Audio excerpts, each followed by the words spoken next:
Hi, നമ്മൾ BEGE 144 understanding the നോവലിൽ second ബ്ലോക്കിൽ നമ്മുടെ ദ അവേക്കനിങ്, കേറ്റ് ചോപ്പിൻ്റെ ദ അവേക്കനിങ് എന്ന് പറയുന്ന ഒരു സ്റ്റോറി ഉണ്ട്. അതിനെക്കുറിച്ചാണ് നമ്മൾ ഡിസ്കസ് ചെയ്യുന്നത്. അതായത് ഒരു അമേരിക്കൻ നോവലിസ്റ്റ് ആയിരുന്നു കേറ്റ് ചോപ്പ് എന്ന് പറയുന്നത്.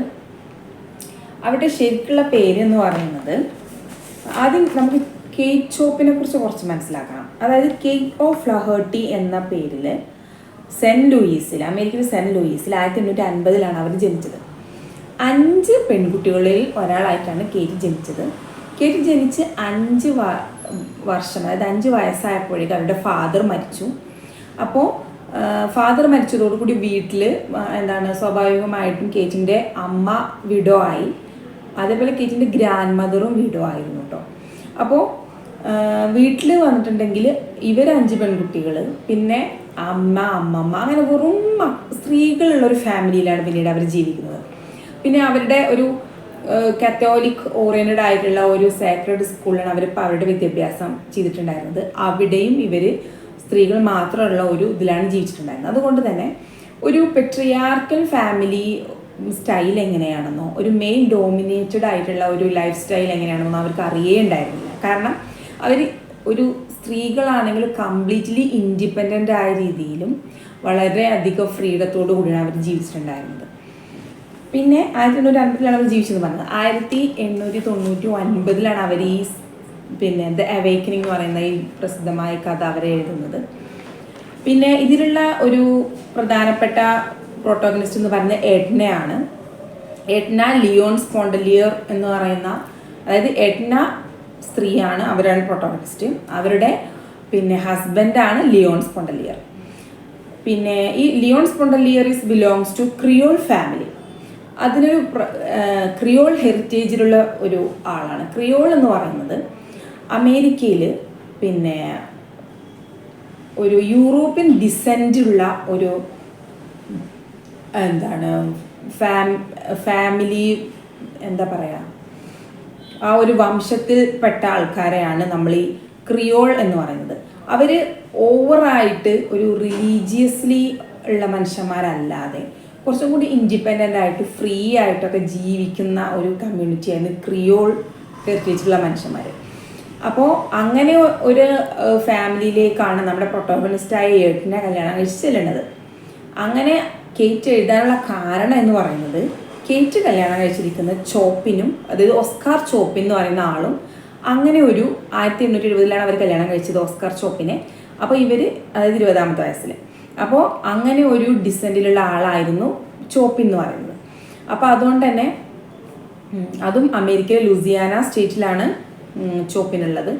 ഇപ്പം നമ്മുടെ സ്റ്റോറിയും അമേരിക്കയിലെ ലൂസിയാന സ്റ്റേറ്റിലുള്ള ന്യൂ ഓർലിയൻസ് എന്ന സ്ഥലത്ത് ഉള്ള ഒരു കഥ ആണ് ഈ ഒരു ദ അവേക്കനിങ് വരുന്നത്. അപ്പോൾ കേറ്റിനെ സംബന്ധിച്ചിടത്തോളം കേറ്റിൻ്റെ ഈ ഒരു ഇൻഡിപെൻഡൻ്റ് ആയിട്ടുള്ള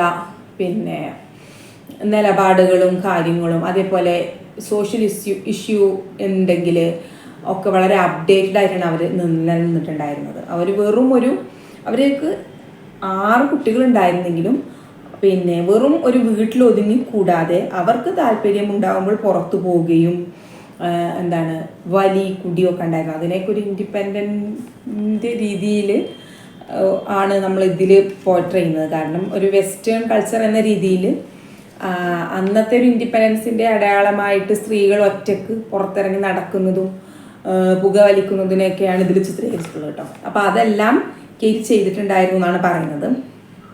അപ്പോൾ കേറ്റിൻ്റെ ആ ഒരു പേഴ്സണാലിറ്റിയെ ഹസ്ബൻഡായ ചോപ്പിൻ വളരെയധികം അഡ്മയർ ചെയ്യുകയും അവർ എൻകറേജ് ചെയ്യുകയും ഒക്കെ ചെയ്തിട്ടുണ്ടായിരുന്നു. അപ്പോൾ അവരെഴുതിയ കഥയാണിത്.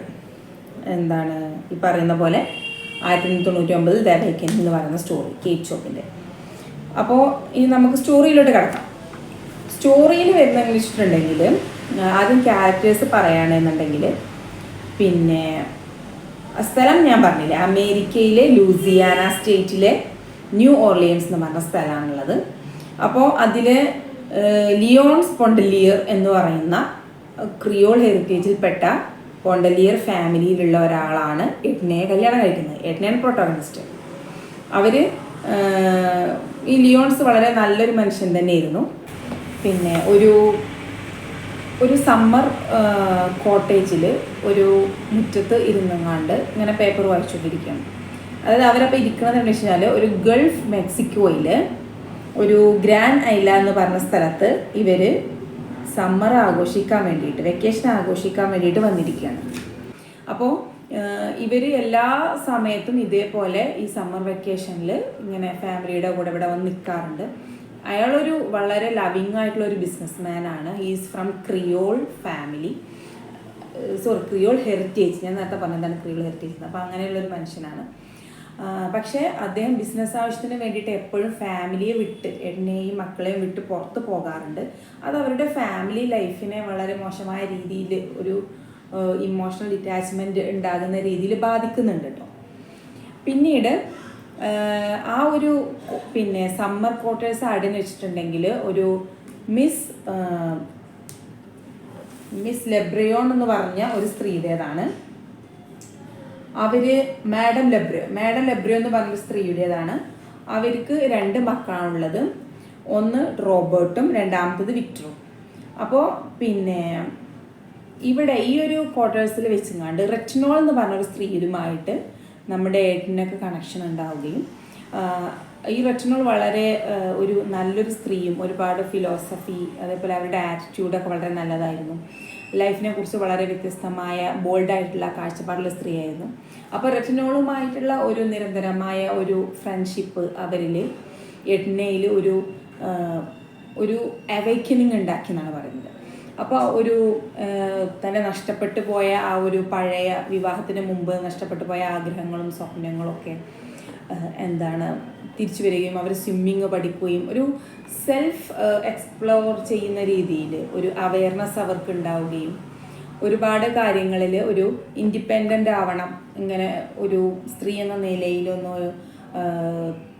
തൻ്റെ സെൽഫ് ഒന്ന് കൂടുതൽ എക്സ്പ്രസീവ് ആവണം എന്ന രീതിയിലേക്ക് എഡ്ന മാറുകയും ചെയ്യുന്നുണ്ട്. റെറ്റിനോളുമായിട്ടുള്ള ബന്ധത്തിൽ അവർക്ക് ഉണ്ടാകുന്നൊരു ഉണർവ്. പക്ഷേ അവിടെ വേറൊരു സംഭവം ഉണ്ടാകുന്നുണ്ട്. ഈ മാഡം ലെബ്രോൻ്റെ മൂത്ത മകനായ റോബർട്ടുമായിട്ട് എഡ്നക്കൊരു റിലേഷൻ രീതി, ആദ്യം നമുക്ക് അവർ ഫ്രണ്ട്സ് എന്ന രീതിയിലായിരുന്നു ഉണ്ടായിരുന്നത്. പക്ഷെ പിന്നെ സമ്മർ വെക്കേഷൻ അവസാനിക്കുന്ന ഒരു കാലം എത്തിയപ്പോഴേക്കും റോബർട്ടിനും എഡ്നക്കും തന്നെ സ്വയം തിരിച്ചറിയാൻ തുടങ്ങി. അവർക്ക് 2 പേർക്കും ആ ഒരു എന്തോ സംതിങ് ഒരു ഫ്രണ്ട്ഷിപ്പിനുപരി അവർ തമ്മിൽ ഉണ്ട് എന്ന് തോന്നി. അപ്പോൾ റോബർട്ട് എന്ന് പറഞ്ഞാൽ അൺമാരീഡ് മാനാണ്. അയാളെന്ന് പറഞ്ഞിട്ടുണ്ടെങ്കിൽ വളരെ ഹാൻസം ആയിട്ടുള്ളൊരു ആളാണ്. അപ്പോൾ ഓരോ വർഷകാലങ്ങളിലും അല്ലെങ്കിൽ ഓരോ സമ്മർ ടൈമിലും ഓരോ സ്ത്രീകൾ റോബർട്ടിൻ്റെ കൂടെ വരികയും അവരുമായിട്ട് സഹവസിക്കുകയും ചെയ്ത് പോവുകയും ചെയ്യുന്നൊരു ടൈപ്പ്, അങ്ങനെയാണ് അവിടെ പറയുന്നത്. പക്ഷേ ഈ റോബർട്ടും എഡ്നയും തമ്മിൽ ഫിസിക്കലായിട്ടുള്ള റിലേഷൻസ് ഒന്നും ഉണ്ടാകുന്നില്ല. പക്ഷെ അവർ മാനസികമായിട്ട് ഒരുപാട് അടുക്കുന്നുണ്ട്. അപ്പോൾ എഡ്ന അങ്ങനെ ഒരു തിരിച്ചറിവ് ഉണ്ടായെങ്കിലും പിന്നീട് അത് കൂടുതൽ കോംപ്ലിക്കേറ്റഡ് ആയി പോകുന്നതിന് മുമ്പ് തന്നെ അവർ പിന്നെ ആ ഒരു സമ്മർ വെക്കേഷൻ അവസാനിപ്പിച്ച് അവരുടെ നാട്ടിലേക്ക് മടങ്ങി. പക്ഷെ തിരിച്ച് വന്നപ്പം പിന്നെ എഡ്ന ആ ഒരു റിലേഷനൊക്കെ ഉപേക്ഷിച്ച് പിന്നെ തൻ്റെ ഭർത്താവിൻ്റെയും മക്കളുടെയും കാര്യങ്ങളൊക്കെ പ്രയോറിറ്റൈസ് ചെയ്ത് മുന്നോട്ട് പോയിക്കൊണ്ടിരിക്കുകയായിരുന്നു. പിന്നെ അതിൻ്റെ ഭാഗമായിട്ട് എഡ്നക്ക് പിന്നെ പിയാനോ പഠിക്കണമെന്ന് തോന്നുകയും അങ്ങനെ ഒരു സ്ത്രീയുടെ അടുത്ത് പിയാനോ പഠിക്കാൻ വേണ്ടി പോവുകയാണ്. അപ്പോൾ പിയാനിസ്റ്റായ ആ സ്ത്രീയോടും വളരെയധികം ഒരു അഡ്മിറേഷൻ അവർക്ക് തോന്നുന്നുണ്ട്. അപ്പോൾ ഇപ്പോൾ നിലവിൽ എഡ്ന ഒരു മെൻമോസ്ട്രിയൽസ് എന്ന് പറയുന്ന പിയാനിസ്റ്റിൻ്റെ പേരാണ് കേട്ടോ. അവരെ പിയാനോ പഠിക്കാൻ വേണ്ടിയിട്ട് പോവുകയാണ്. അപ്പോൾ എന്താ പറയുക, ഇവർ വളരെ ഒരു യുണീക്ക് ഐഡൻറ്റിറ്റി ഉള്ളൊരു ആളായിരുന്നു. കലക്ക് വേണ്ടി ജീവിതം സമർപ്പിച്ച ഒരു വ്യക്തിത്വമായിരുന്നു. അപ്പോൾ അവർ എഡ്നയെ എൻകറേജ് ചെയ്തത് റെറ്റിഗ്നോൾ പറയുന്ന പോലെയല്ല. റെറ്റിഗ്നോൾ പറഞ്ഞിരുന്നത് സമൂഹത്തിൻ്റെ ഒരു കണ്ടീഷനനുസരിച്ച് അല്ലെങ്കിൽ ഹസ്ബൻഡ്, കുട്ടികൾ, അവരോടുള്ള റെസ്പോൺസിബിലിറ്റി എങ്ങനെയാണോ അത് ചെയ്ത് നീ ജീവിക്കണം എന്നാണ് പറഞ്ഞിട്ടുണ്ടായിരുന്നത്. എന്നാൽ പിയാനിസ്റ്റ് പറഞ്ഞിട്ടുണ്ടായിരുന്നത് നീ നിൻ്റെ മനസ്സിൻ്റെ സന്തോഷത്തിനനുസരിച്ച് ജീവിക്കാൻ ശ്രമിക്കുക എന്നുള്ളതാണ്. അപ്പോൾ ഇവർ ഈ പിയാനിസ്റ്റ് എന്ന് പറയുന്നത് നമ്മുടെ റോബർട്ടിൻ്റെ ഒരു റിലേറ്റീവ് ആയതുകൊണ്ട് റോബർട്ട് അവർക്ക് കത്തുകളൊക്കെ അയക്കുമായിരുന്നു, അതും വായിക്കുമായിരുന്നു എഡ്ന. പിന്നെ റോബർട്ട് ഇപ്പോൾ നിലവിലുള്ളത് മെക്സിക്കോയിലാണ്, അവർ അങ്ങോട്ട് മാറി നിൽക്കുകയായിരുന്നു. അതിനുശേഷം പിന്നെ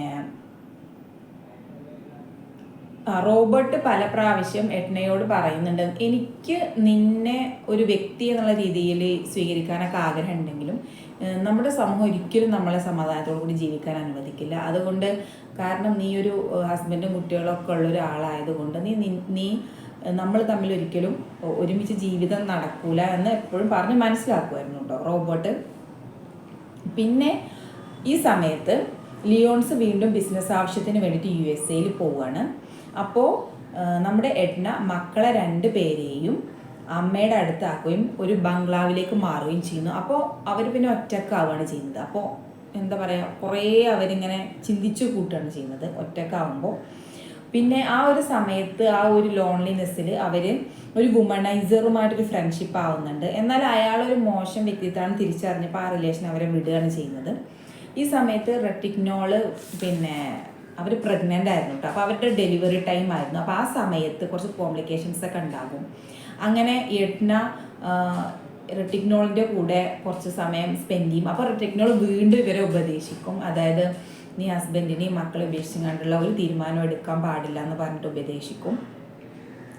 പിന്നെ അതേപോലെ റോബർട്ടും എഡ്നയോട് പറയും, എനിക്കൊരിക്കലും നിന്നെ സ്വീകരിക്കാൻ കഴിയില്ല, അതുകൊണ്ട് നമ്മൾ തമ്മിലുള്ള ഫ്രണ്ട്ഷിപ്പ് അത് വേറൊരു ഫ്രണ്ട്ഷിപ്പ് എന്ന ലെവലിൽ തന്നെ വെച്ചിട്ട് നീ നിൻ്റെ യഥാർത്ഥത്തിലുള്ള ഫാമിലി ലൈഫിലേക്ക് തിരിച്ചു പോകണം എന്നാണ് പറയുക. പിന്നെ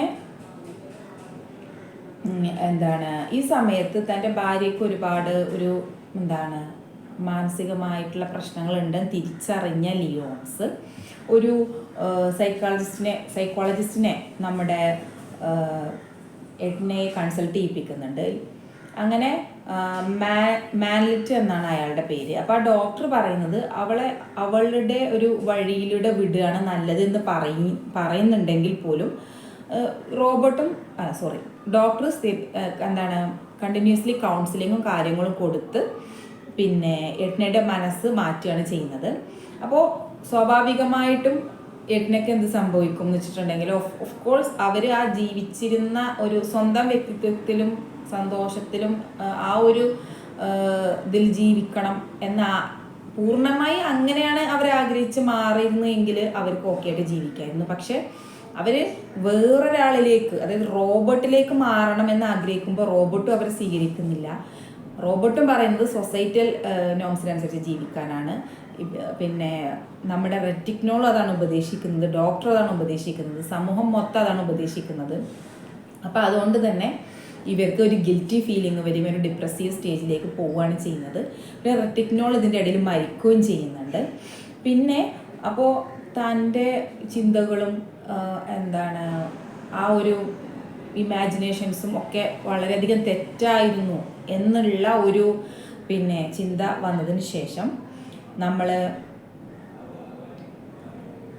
എന്താണ് ചെയ്യുന്നത്, ആ ഒരു ഇപ്പോൾ ബ്രേക്കപ്പായി, ഇപ്പം നിലവിൽ റോബർട്ടുമായിട്ട് ബ്രേക്കപ്പായി.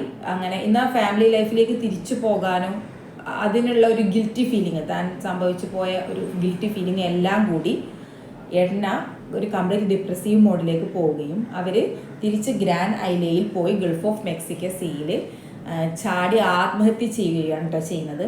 അപ്പോൾ ഇതൊരു ട്രാജിക് ലെവലിലാണ് ഈ സ്റ്റോറി എൻഡ് ചെയ്യുന്നത്. അപ്പോൾ അന്നത്തെ ഒരു സൊസൈറ്റിയുടെ ഒരു അവസ്ഥക്കനുസരിച്ച് ഇന്നും വളരെയധികം പ്രസക്തമായിട്ടുള്ള ഒരു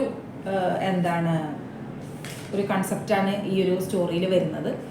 അപ്പോൾ ഇതിലേതാണ് ശരി ഏതാണ് തെറ്റ് എന്നുള്ളതൊക്കെ നമ്മൾ ഓരോരുത്തർ വായനക്കാരുടെ ഒരു ഇഷ്ടത്തിനനുസരിച്ച് നമുക്ക് ഇൻ്റർപ്രറ്റ് ചെയ്യാവുന്നതാണ്. എന്താണെങ്കിലും കേറ്റ് ചോപ്പിൻ എന്ന് പറയുന്ന അവർ വളരെയധികം ഇൻഡിപെൻഡൻ്റ് ആയിട്ടും സ്വന്തമായിട്ട് ജീവിച്ചിരുന്ന ഒരു സ്ത്രീയാണ്. പക്ഷേ അവർ എഴുതിയ കഥയിൽ അങ്ങനെ ജീവിക്കുന്ന ഒരു സ്ത്രീക്ക് ലാസ്റ്റ് കിട്ടുന്നത് ഒരു ട്രാജിക് എൻഡ് എന്ന രീതിയിലാണ് ഇത് അവസാനിക്കുന്നത്.